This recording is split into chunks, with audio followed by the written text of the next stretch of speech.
pro-social behavior is basically just another word for helping behavior.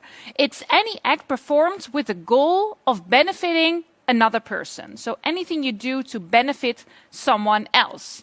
And pro-social behavior or helping behavior can take many forms. And one specific form is altruism, something that you probably also heard of before. Well, altruism is a very special form of pro-social behavior. It has the same core attributes, namely it's an act that you perform to benefit someone else.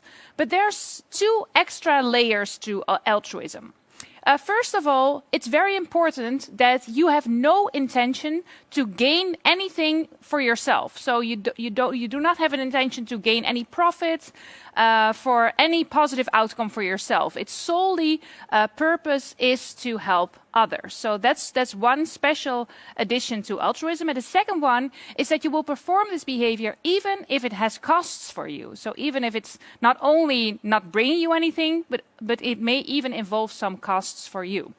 Altruistic behavior toward kin eventually helps the actor's own genes and can be explained by kin selection. So why do we help others? Why do we show pro-social behavior to others? Well, there are several theories out there that explains our helping behavior. And one of these theories, there we have it again, is evolutionary theory. Evolutionary psychologists argue that we tend to help others definitely when they are related to us. And this is called kin selection. Kin selection means that we show helping behavior towards people that are genetically related to us. And that makes evolutionary a lot of sense because we want to protect our genes, so we also want to protect our offspring and basically anyone that is related to us genetically. So that's why we are very helpful towards our offspring, our children, but also towards others that are genetically related to us. And there's quite some evidence actually that we are even that we are more likely to help others that are related to us, that are blood relatives, compared to friends, for example, that are not genetically related to us, and especially when it comes to life or death situations. So there's quite some examples, anecdotal evidence, but also some experiments done with hypothetical scenarios in which people are asked, so are you more likely to rescue your nephew from a fire, from a building that's on fire than compared to a colleague, for example? Then we see that we are more likely to help others that are genetically related to us. So that's basically one of the core principles of evolutionary psychology is we want to protect our genes, we want to make sure that we reproduce and that we that our genes live on. So that's why we protect people and help people that are genetically related to us. Altruistic behavior toward non-kin may have evolved due to the potentially beneficial effect of incurring a cost in the present if a reverse situation might occur in the future and the recipient, whom the actor helped previously, might perform an altruistic act toward the actor. Altruistic behaviors towards strangers, however, involve neither inclusive fitness nor direct reciprocation. Evolutionary psychology also offers explanations for why we help people that are not related to us, because we do that as well.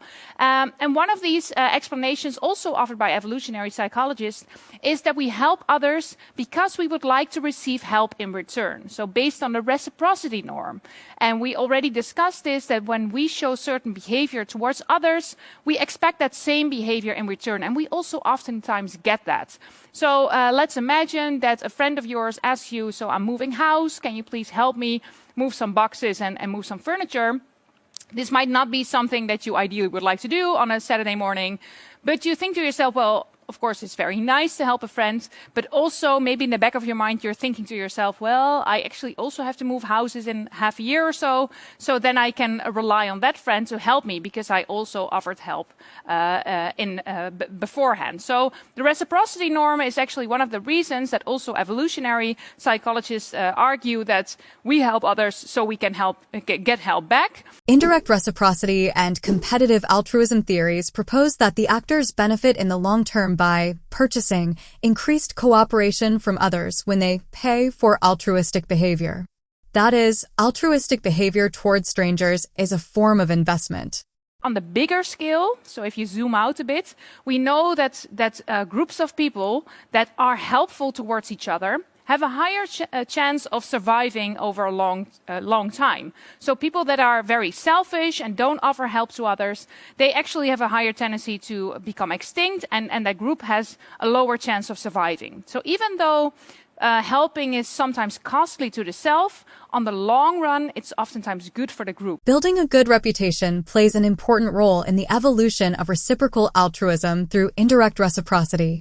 Even if the altruist is not directly rewarded by the recipient, information about his or her past behavior can be used by potential partners in making decisions about interactions.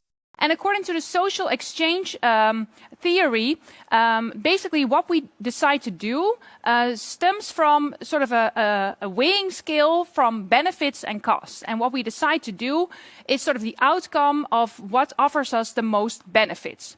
So when it comes to helping, there's oftentimes costs involved. Sometimes helping can be dangerous for us, especially if someone is in need. For example, if you have to run into a burning house, of course, that's very dangerous for you.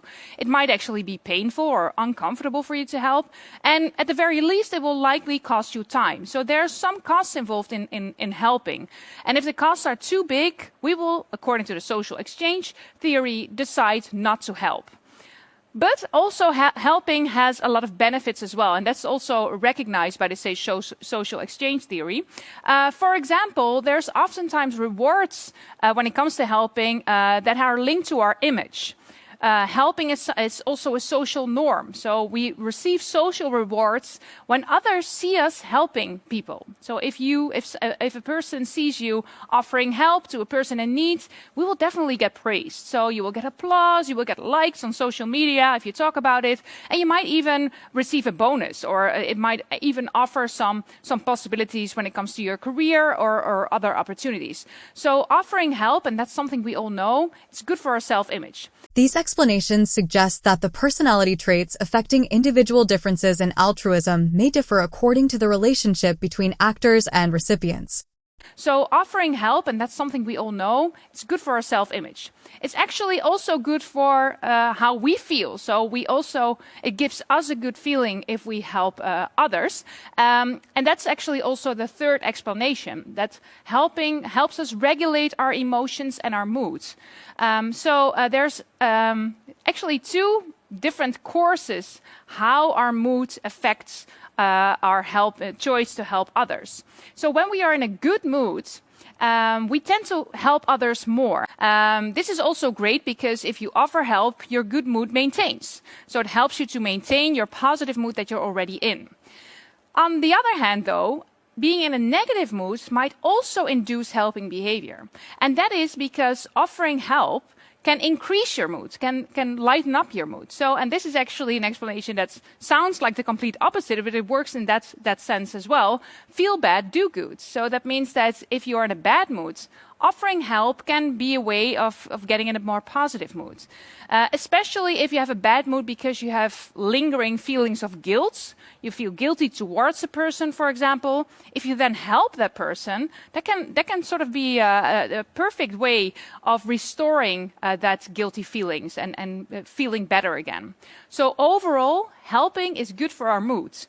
Even if it's a good mood or a bad mood, it will help you become in a more positive mood. Empathy and attachment facilitate altruism toward kin, whereas forgiveness and non-retaliation facilitate reciprocal altruism. High agreeableness and high neuroticism facilitated altruism toward kin, whereas high agreeableness and low neuroticism facilitated reciprocal altruism toward non-kin. So basically, there are so many reasons to offer help. Helping is good for everything. So you probably think to yourself right now, well, we will be helping all the time, right? That's not the case, because even though helping is so good for us and it's basically good for everything, there's oftentimes situations that we do not offer help, even though we should actually offer help. So the empathy altruism hypothesis, we also sometimes offer help because we feel empathy for a person, because we feel bad for a person. And then we will attempt to help this person purely for altruistic reasons, regardless of what we personally gain. So the moment we feel empathy for a person, we feel really bad for a person, we want to offer help, regardless of how it makes us feel. If you see another person in distress, you can yourself also start experiencing distress. So that's the upper roots, basically. So the moment you also start experiencing distress, you feel upset, anxious, disturbed, then you probably have egoistic reasons to offer help. You have a motivation to reduce your own distress. And then you show behavior that is basically, you show helping behavior because you want to reduce your own distress. And on the bottom hand, you can also sometimes view another person's distress and not feel any distress yourself. So you're perfectly fine yourself, but you're only, feeling distress for the other person. And then you experience empathy. You have feelings of sympathy and compassion for another person, but you're not personally bothered by it. Then, if you then offer help, you have an altruistic motivation to reduce another person's distress. You will still show helping behavior, but then it's for altruistic reasons.